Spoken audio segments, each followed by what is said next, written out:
So I just want to express, and I said to Mr. McKinnon, look, it's the same thing. I just didn't write out all the how-tos. In this district, the last time we had a per pupil breakout, 2 schools in my district were at $27,000 a kid and $53,000 a kid. Whereas my Hollenbeck Middle School, usually $5,000 a kid. But Lanterman and Salvin, I mean, we are not unfamiliar to having financial issues, right? And I do think if it is, so I would, and I think we're probably trying to do the same thing. We're just coming at it from 2 different ways. So earlier when we understand when our system wants to do something, it is very capable and it can. When there are options to defer to rules, to defer to culture and customs, sometimes things get lost.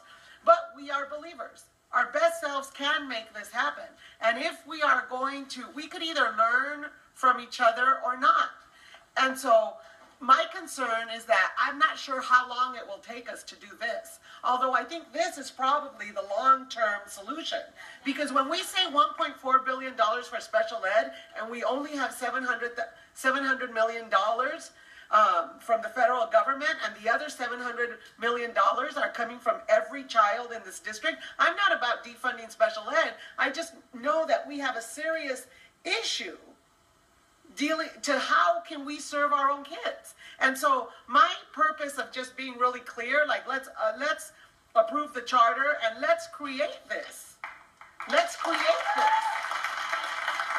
But we don't, my issue is that we don't have a bridge to the possible if we don't say yes to the charter today. And that's my concern.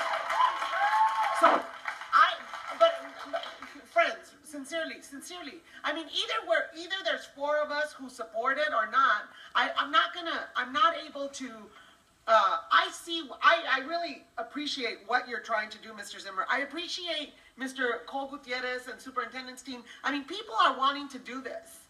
I got that. This kind of negotiation, and it reminds me of the SELPA. When we were having challenges on the SELPA, it took, I'm not even sure, Samar, do you remember?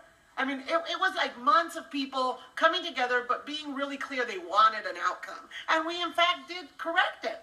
And so I think if there are not 4 votes to renew the charter, either they're going to go try to get renewed by LACO, but they're going to keep trying to work together, or if there are 4 votes, we're still going to have to work together because we have a lot of big questions to figure it out. So that's where I think we're going to end up in a place that's good for kids. I think we're going to struggle with how to get there.